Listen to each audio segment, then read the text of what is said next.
हाँ जी, शुरू करते हैं। आज मैं आपको पिछली क्लास में हमने सीखा था डेटाबेस क्रिएट करना। अब डेटाबेस हम क्रिएट कर चुके हैं, तो अब हम क्रिएट करेंगे टेबल। टेबल क्रिएट करना के अंदर काफ़ी कॉम्प्लिकेसी भी होती है। कॉम्प्लेक्स टेबल हम क्रिएट कर सकते हैं, उसमें काफ़ी सारी कंडीशंस डाल सकते हैं कि आप अगर किसी कॉलम में वैल्यू एंटर नहीं करते हो तो डिफ़ॉल्ट वैल्यू वो क्या लेगा, या फिर हम उस पर कुछ कंडीशंस लगा सकते हैं चेक कंडीशन की। जैसे कि कोई सैलरी नाम का कॉलम है, तो आप उसमें ये कंडीशन लगा सकते हो कि भाई 1,000 से कम वैल्यू आप इसमें नहीं डाल सकते हो। इसी तरह की कंडीशंस हो गई है। और भी इसके अंदर हम लोग इन इन चीज़ों को बोलते हैं कंस्ट्रेंट्स। टेबल के ऊपर आप चेक लगाते हो, आप कंडीशंस लगाते हो। हम कंडीशन लगा सकते हैं कि किसी कॉलम में आप केवल इंटीजर वैल्यू ही डाल सकोगे, दूसरी वैल्यू ना डाल सको, या फिर किसी कॉलम को आप खाली नहीं छोड़ सकते। जैसे मोबाइल नंबर है सपोज, और मैं चाहता हूँ कि मोबाइल नंबर डालना मैंडेटरी है, कंपलसरी है, उसे डाले बिना आदमी आगे ना बढ़े। तो हम ये सब कुछ क्रिएट टेबल में कर सकते हैं। लेकिन आज की क्लास में मैं आपको केवल एक बेसिक टेबल बनाना सिखाऊंगा, जिसमें हम कोई कंडीशन वगैरह अप्लाई नहीं करेंगे, क्योंकि अभी हम इनिशियल चल रहे हैं। अभी आपने डेटाबेस बनाना सीखा है, अब मैं चाह रहा हूँ आप टेबल क्रिएट करना सीख जाओ, जो कि एक बहुत बेसिक टेबल हो, और हमें कुछ नहीं करना है। ठीक है। तो चलते हैं आगे। तो सबसे पहले तो टेबल क्रिएट करने के लिए माई एसक्यूएल ओपन करना पड़ेगा। वैसे तो हम पढ़ चुके हैं, लेकिन वापस से मैं रिवाइज करवा देता हूँ। विंडोज़ कंप्यूटर के अंदर कमांड प्रॉम्प्ट नाम का सॉफ्टवेयर ऑलरेडी आता है, जैसे कि नोटपैड होता है, कैलकुलेटर होता है। कमांड प्रॉम्प्ट को आप सर्च मारो, कमांड प्रॉम्प्ट को ओपन करो। ओपन करने के बाद क्या लिखेंगे, वापस फिर से वही MySQL u minus u root minus p root root root root और रूट, ये आपका आईडी पासवर्ड है। माई एसक्यूएल आपका चालू हो जाएगा। माई एसक्यूएल आपका चालू हो गया है। अब हमने पिछली क्लास में माई स्कूल नाम का एक डेटाबेस बनाया था। मैं चाह रहा हूँ कि इसी डेटाबेस के अंदर मैं एक टेबल बनाऊँ। अच्छा, आपको ध्यान होगा कि शो डेटाबेसेस कमांड होता है, वो मुझे क्या बताता है, मेरे कंप्यूटर में कितने डेटाबेसेस बने हुए हैं। तो शो डेटाबेसेस जब मैं चला के देखा था, तो मैंने देखा था मेरे कंप्यूटर के अंदर 5 अलग अलग डेटाबेस बने हुए हैं। अब मुझे टेबल किस में क्रिएट करनी है, माई एसक्यूएल में। तो पहले मुझे माई एसक्यूएल को ये बताना पड़ेगा कि भाई मुझे माई स्कूल नाम के डेटाबेस के अंदर टेबल क्रिएट करनी है। तो मैंने जैसे पहले आप बताया था, ये डेटाबेस एक तरह से फोल्डर है, तो मुझे फोल्डर के अंदर जाना पड़ेगा। अभी मेरा फोल्डर कौन सा है, माई स्कूल। तो मैं माई स्कूल नाम के डेटाबेस के अंदर जाने का कमांड होता है यूज़, और डेटाबेस का नाम आप यूज़ लिखो, और उसके बाद जिस भी डेटाबेस का नाम लिखोगे, अब इस डेटाबेस के अंदर आप एंटर हो जाओगे। तो मैंने क्या लिखा, यूज़ माई स्कूल। तो मैं अब ये माई स्कूल नाम के डेटाबेस में आ गया हूँ। देखिए आउटपुट क्या आया था, डेटाबेस चेंज्ड। अब आप जो भी काम करोगे वो माई स्कूल नाम के डेटाबेस में होगा। ठीक है। तो टेबल, तो अभी देखिए ये शो अगर आपको डेटाबेस का नाम सपोज याद नहीं आ रहा है, भाई आपको क्या करना है, कमांड में क्या लिखना है, यूज़ लिखना है, उसके बाद डेटाबेस का नाम लिखना है। अब आप नाम भूल गए डेटाबेस का, तो पहले क्या करो, आप शो डेटाबेसेस नाम का कमांड एग्जीक्यूट कर लो। फिर देख लो क्या नाम था, अच्छा ये था माई स्कूल था। आपको नाम पता चल गया, अब आप लिखो use my school. Use command तो आपको लिखना ही पड़ेगा, मैंडेटरी है। आप बिना डेटाबेस में घुसे आप कुछ भी नहीं कर पाओगे, एक बार डेटाबेस में तो जाना पड़ेगा। ठीक है, हम डेटाबेस में आ गए हैं, अब हम आगे चलते हैं।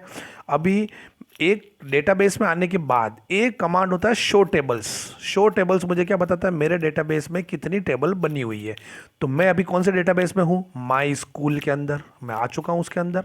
तो मैं अगर शो टेबल्स कमांड एग्जीक्यूट करता हूं, तो ये मुझे कौन से डेटाबेस की टेबल बताएगा, माई स्कूल डेटाबेस की। तो देखो मैंने इसको रन किया तो क्या आया है, आउटपुट एम्प्टी सेट। अभी माई स्कूल नाम के डेटाबेस में कोई टेबल एग्जिस्ट नहीं कर रही है, जीरो टेबल्स है। ठीक है, अब हम टेबल बनाएंगे, उसके बाद फिर से देख हम इस शो टेबल्स को एग्जीक्यूट करके देखेंगे क्या होता है। तो डेटाबेस क्रिएट करने का इस सिंटेक्स से फार्मूला देखिए, क्रिएट टेबल ये लिखो पहले, तो क्रिएट टेबल लिख दो, फिर टेबल का नाम लिखो जो भी आप नाम देना चाहते हो, फिर एक ब्रैकेट स्टार्ट करो। वो ब्रैकेट बंद होगा सेमीकोलन के साथ। लेकिन इस ब्रैकेट के अंदर क्या लिखेंगे हम लोग, कॉलम का नाम। जो भी आप कॉलम, ये जो हमारा टेबल ऐसी होती है ना, तो कॉलम नंबर 1, कॉलम नंबर 2, तो कॉलम का नाम लिखो, उस कॉलम का डेटा टाइप लिखो। क्या डेटा टाइप आप रखना चाहते हो, कॉलम का नाम, कॉलम का डेटा टाइप। हम लोग डेटा टाइप देख चुके हैं, पढ़ चुके हैं। तो जो भी आप कॉलम का डेटा टाइप रखना चाहते हैं, इंट, फ्लोट, डेट, एक्सेट्रा। ठीक है। तो एक हम टेबल क्रिएट करते हैं, देखते हैं। देखो मैं एक एम्प्लॉय नाम की टेबल बना रहा हूँ। नाम क्या रखा मैंने टेबल का, ई एम पी। तो मैंने क्या लिखा, create table E M P. मेरे पहले कॉलम का नाम मैं रखना चाहता हूँ एम्प्लॉय आईडी, ईएमपी आईडी, जो कि एक इंटीजर होगा। एम्प्लॉय आईडी कुछ इस तरह के दिखेगी 101 102, इसलिए मैंने उसको इंटीजर ले लिया। सेकंड कॉलम का नाम मैं रखना चाह रहा हूँ फर्स्ट नेम, एफ नेम, मैंने क्या रखा उसको वेर केयर 100 दे दिया। थर्ड कॉलम का नाम मैं रखना चाहता हूँ एल नेम, लास्ट नेम के लिए देवेंद्र सिंह, देवेंद्र तो हो गया है एफ नेम, सिंह हो गया है एल नेम, इसको भी मैंने ले लिया वेर केयर 100। अब आप कोई इसकी मैक्सिमम लेंथ 100 है, ठीक है। फिर चौथा कॉलम मैंने लिया डिपार्टमेंट का नाम, वो किस डिपार्टमेंट में काम करता है एम्प्लॉई। जेंडर, जेंडर में देखिए मैंने क्या लिया, केवल केयर ऑफ वन साइज क्यों लिए, क्योंकि जेंडर में मैं सिर्फ सेव करूंगा या तो एफ या फिर एम, मैं तो मेरे को केवल एक कैरेक्टर ही सेव करना है, इसलिए मैंने केयर ऑफ 1 ले लिया। मैं FEMALE फीमेल सेव करूँ, मेल सेव करूँ, तो मेरा मेमोरी वेस्टेज होती है। मेरा F और M में काम हो रहा है तो मैं पूरा क्यों सेव करूँ। सिटी के लिए भी अगला कॉलम हमने लिया सिटी, वेयर केयर 50, DOB यानी कि एम्प्लॉय के डेट ऑफ बर्थ, इसका डाटा टाइप मैंने क्या लिया डेट टाइम। अगला कॉलम हमने बनाया DOJ, डेट ऑफ ज्वाइनिंग, उसने नौकरी कब ज्वाइन किया हमारे ऑर्गेनाइजेशन में, उसको भी डेट ऑफ टाइम ले लिया। सैलरी मैंने हिंट ले लिया। एक लास्ट कॉलम हमने बनाया बोनस नाम का, बोनस को हमने लिया फ्लोटिंग पॉइंट, डेसिमल पॉइंट लिया, टोटल 4 डिजिट, उनमें से 4 में से 2 डिजिट डेसिमल के लिए reserve, for example 54.68, total 4 digit है, 4 में से 2 डिजिट डेसिमल के। तो ये मेरी टेबल बन गई, बस इस कमांड को आप एग्जीक्यूट कीजिए, टेबल बन जाएगी। अब क्या हो रहा है देखो, मैंने हर कॉलम का नाम अलग अलग लाइन पे लिखा है, न्यू लाइन पे ना। ये कॉपी में जब आप लिखेंगे तो आप ऐसा लिखिए, क्योंकि ये अच्छे से दिखता है, रीडेबल होता है। लेकिन इसको जब मैं MySQL में लिख रहा हूँ, एग्जीक्यूट कर रहा हूँ, तो आप एक ही सिंगल लाइन में पूरा कमांड लिखिए। वही कमांड है जो भी हमने ऊपर देखा था, मैंने उसको एक सिंगल लाइन में लिख दिया है।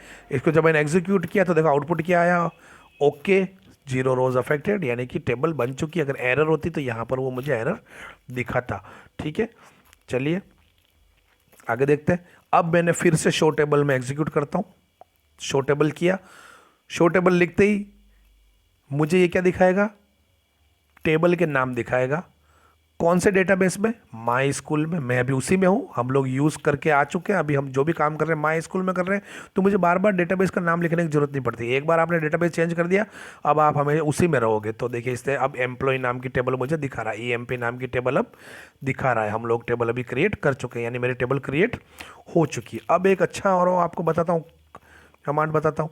टेबल तो मैंने बना दी, 2-4 दिन आया, 5 दिन आया, 1 महीने बाद में आया, वापस कंप्यूटर बैठा हूँ और मैं तो भूल गया मैंने टेबल में कॉलम के नाम क्या रखे थे, डेटा टाइप क्या रखे थे। या 2 साल बाद, 4 साल बाद भी अगर मैं देखना चाहूँ कि इस टेबल में क्या क्या है, मुझे पता तो चले, तो उस किसी टेबल का डिटेल देखने का कमांड होता है डिस्क्राइब कमांड। डिस्क्राइब लिखो, टेबल का नाम लिखो, डिस्क्राइब लिख के टेबल का नाम लिख दो, आपको देखो ये ऐसा आउटपुट आएगा। अब इस आउटपुट देखो, कॉलम के नाम आ गए सारे जो भी मेरी टेबल में थे, उनका डेटा टाइप आ गया है पूरा। और ये कुछ जो मैंने आपको शुरुआत में बताई थी एक्स्ट्रा चीज़ें होती है, हम अगली क्लासेस में पढ़ेंगे किस तरीके से देते हैं, तो इनको अभी आप भूल जाओ।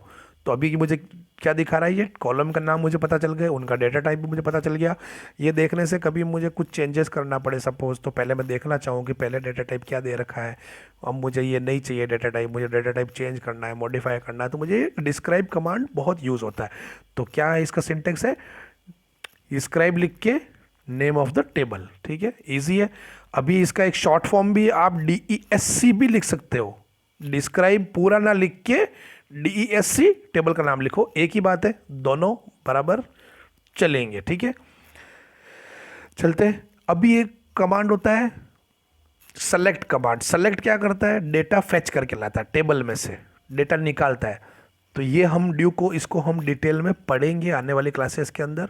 अभी के लिए मैं आपको बता देता हूँ, अगर मैं लिखता हूँ select star from name of the table, name of the table मेरा यहाँ क्या EMP, तो सेलेक्ट स्टार फ्रॉम EMP लिखने से क्या करेगा, EMP में जो भी डेटा है, जितना भी डेटा है, पूरा डेटा मुझे दिखाना शुरू कर देगा, सारे कॉलम, सारी रो सब दिखाएगा मुझे। तो अभी मैंने ये एग्जीक्यूट किया command select star from EMP, output क्या आया, एम्प्टी सेट।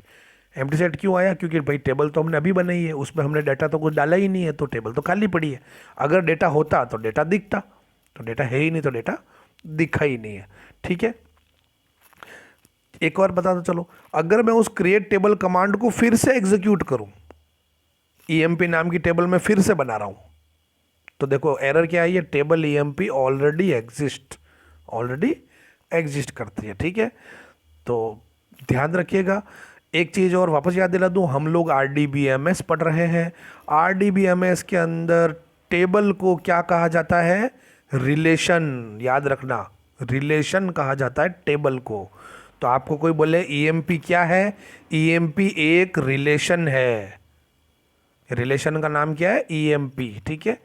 चलिए आज के लिए इतना ही।